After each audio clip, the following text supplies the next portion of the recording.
Creation Clues, Episode 2, Irreducible Complexity.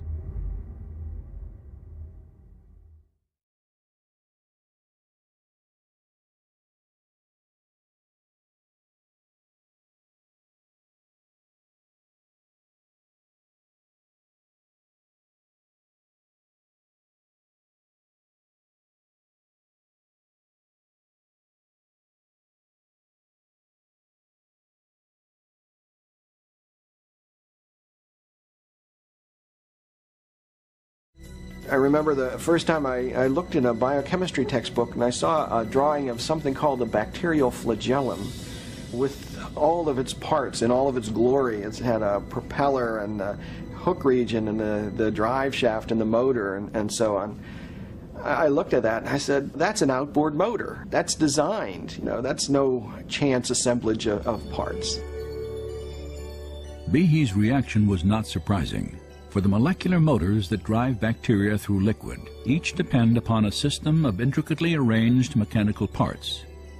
These parts come into focus when portions of a cell are magnified 50,000 times.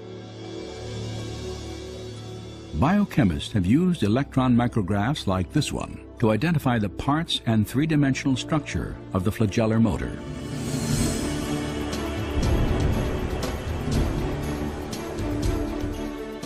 In the process, they have revealed a marvel of engineering on a miniaturized scale. Howard Berg at Harvard has labeled it the most efficient machine in the universe. These machines, some of them are running at 100,000 RPMs and are hardwired into a signal transduction or sensory mechanism so that it's getting feedback from the environment. And even though they're spinning that fast, they can stop on a dime. It only takes a quarter turn for them to stop and shift directions and start spinning 100,000 RPM in the other direction.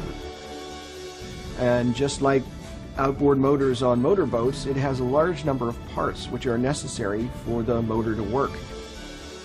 The bacterial flagellum, 2 gears, forward and reverse, water-cooled, proton motive force. It has a stator, it has a rotor, it has a U-joint, it has a drive shaft, it has a propeller, and they function as these parts of machines. It's not convenient that we give them these names. That's truly their function.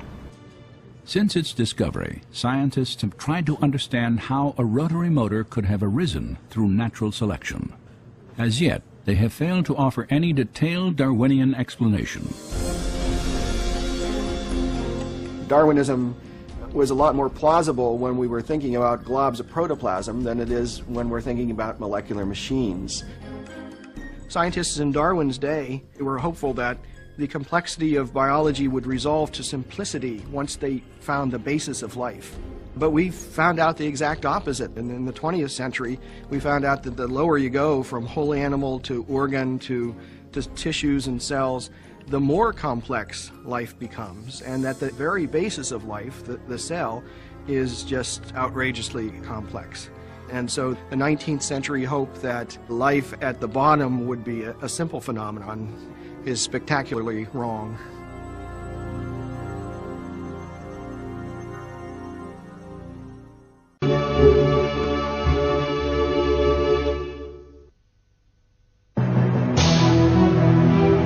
A sperm is in fact a cell, the function of which is to convey the genetic data of the male to the egg cell in the woman's body.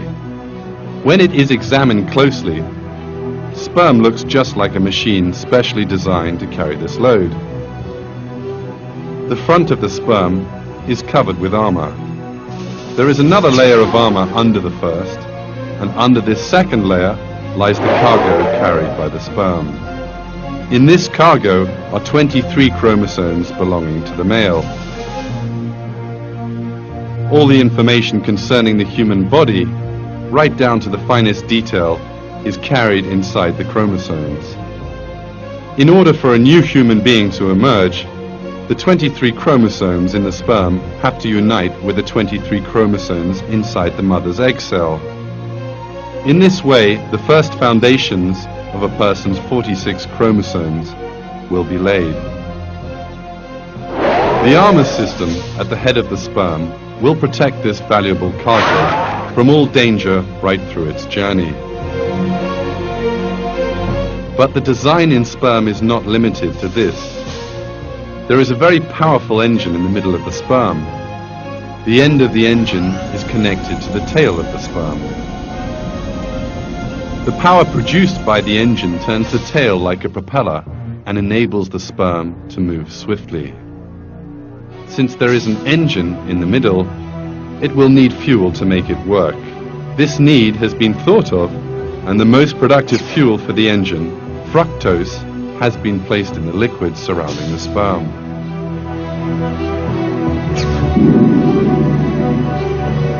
In this way, the fuel for the engine is provided throughout the length of the journey it will undertake.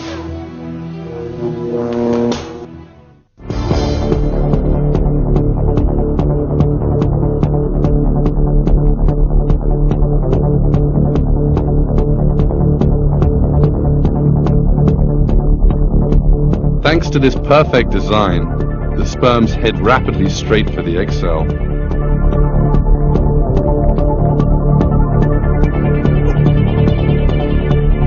When the length of the sperm and the distance traveled are considered, it emerges that this is relatively as fast as a speedboat.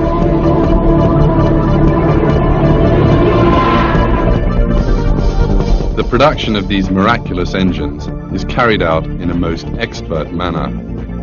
Inside each of the testicles, the sperm production centers, there are microscopic tubes of a total distance of around 500 meters long.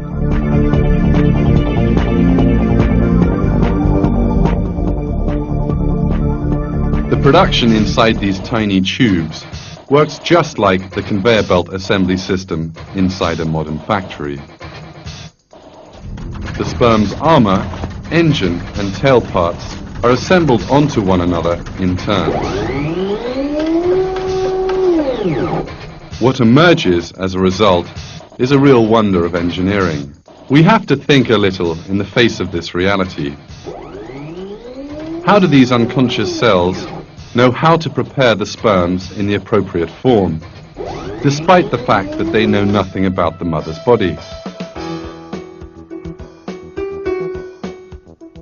How have they learned to make the armor, engine, and tail that the sperm will need in the mother's body? With what intelligence do they assemble these components in the correct order? How do they know that the sperm will need fructose? How have they learned to build an engine that runs on fructose?